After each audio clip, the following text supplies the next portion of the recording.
क्या एसआईआर झारखंड में भी लागू होगा? एसआईआर है क्या? इसको लागू करने का मेन मकसद क्या है? कौन कौन से स्टेट में इसको लागू किया गया है? इसमें कौन कौन से डॉक्यूमेंट की जरूरत होगी और क्या क्या इसमें परेशानियों का सामना करना पड़ेगा? इसको एसआईआर के लिए क्या क्या डॉक्यूमेंट की जरूरत होगा, वो पूरी जानकारी आपको इस वीडियो में देने वाले हैं। तो वीडियो को शुरू से लेकर लास्ट तक देखिए ताकि आपको एसआईआर से जुड़ी हर एक जानकारी मिल सके। तो सबसे पहले हम लोग बात करते हैं ये एसआईआर है क्या।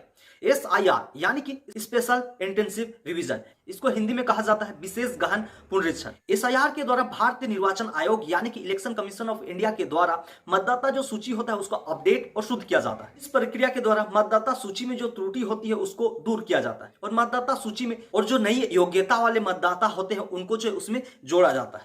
इस प्रक्रिया को निष्पक्ष और पारदर्शी चुनाव को अमल करने के लिए किया जाता है। कौन कौन से स्टेट में अगर लागू किया गया है तो आपको बता दें, आप लिस्ट देख ले कौन कौन से स्टेट में लागू किया गया है। अंडमान निकोबार द्वीप समूह, छत्तीसगढ़, गोवा, गुजरात, केरल, लक्षद्वीप, मध्य प्रदेश, पुदुचेरी, राजस्थान, तमिलनाडु, उत्तर प्रदेश, पश्चिम बंगाल, यानी कि 9 राज्य और 3 केंद्र शासित प्रदेश में फर्स्ट चरण में लागू किया गया है।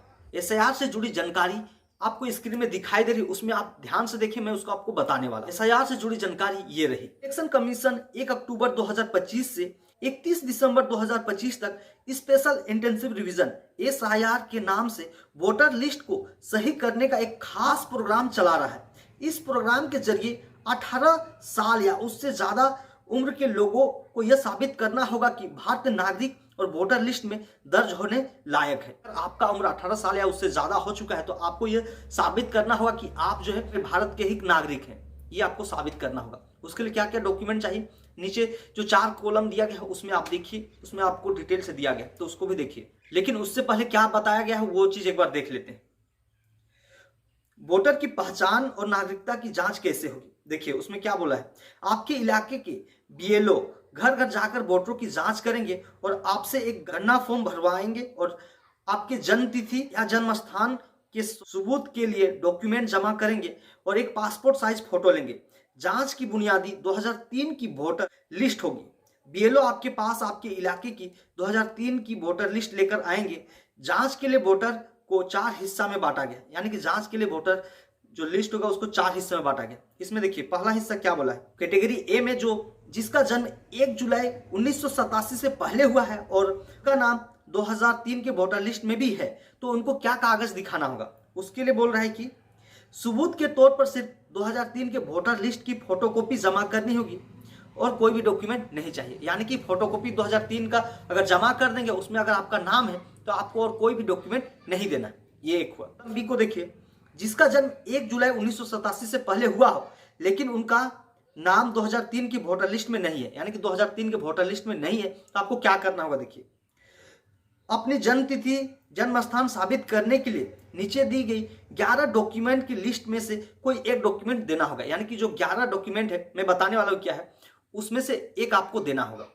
जो है जो डॉक्यूमेंट है वो सीरियल वाइज देखिए क्या क्या डॉक्यूमेंट चाहिए। केंद्र या राज्य सरकार द्वारा जारी पेंशन पेमेंट ऑर्डर, अगर आप केंद्र या राज्य सरकार से पेंशन पा रहे हैं तो उसका ऑर्डर आपको दिखाना होगा, पेमेंट का जो ऑर्डर। दूसरा, सरकारी या स्थानीय निकाय, बैंक, पोस्ट ऑफिस, एलआईसी द्वारा जारी सर्टिफिकेट, इनमें से कोई भी एक चीज आपके पास है तो उसको भी आप दिखा सकते हैं दूसरे नंबर में। तीसरा में बर्थ सर्टिफिकेट दिखा सकते हैं, यानी कि आपका पास अगर बर्थ सर्टिफिकेट में से कोई एक आपको दिखाना है। बर्थ सर्टिफिकेट है तो आप बर्थ सर्टिफिकेट ही सिर्फ केवल दिखा सकते हैं, या फिर आपके पास पासपोर्ट है तो पासपोर्ट आप दिखा सकते हैं, तो भी आपका काम हो जाएगा। एजुकेशन सर्टिफिकेट है तो भी आपका काम हो जाएगा। परमानेंट रेजिडेंट सर्टिफिकेट ये अगर है तो इससे भी काम चल जाएगा। फॉरेस्ट राइट सर्टिफिकेट, जाति प्रमाण पत्र है तो भी हो जाएगा। एनआरसी है तो भी हो जाएगा।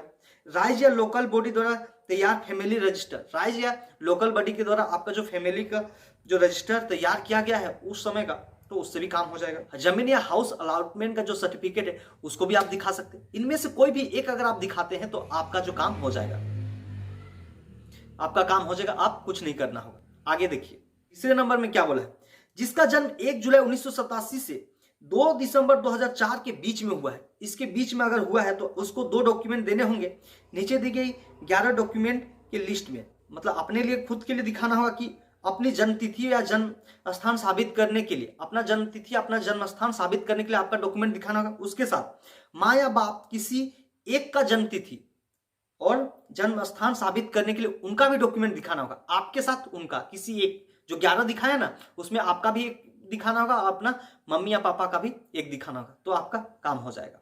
आगे देखिए क्या बोला है, जिनका जन्म 2 दिसंबर 2004 के बाद हुआ है उसके लिए आपको 3 डॉक्यूमेंट देने होंगे। नीचे जो 11 हम पढ़ के सुनाए थे उसमें से एक दिखाना होगा। दूसरा, अपने लिए जन्म तिथि और जन्म स्थान साबित करने के लिए आपको कोई चीज दिखाना होगा। एक बाप का, यानी कि मम्मी का नहीं चलेगा, पापा का, अपने पापा का दिखाना होगा। जन्म तिथि या जन्म स्थान साबित करने के लिए 11 जो है उसमें से अपने पापा का कोई भी एक चीज है उसको आप दिखा दीजिएगा तो काम हो जाएगा। कोई एसआईआर में देखने को मिलेगी। तो आशा करता हूं कि आपको इसमें समझ में आ गया। हाँ, और झारखंड की बात किया जाए तो आपको बता दें, झारखंड में भी अब लागू होने जा रहा है, क्योंकि जो झारखंड का इलेक्शन कमीशन है वो भी एक मीटिंग किए हैं और उसमें जल्द से जल्द लागू किया जा सकता है।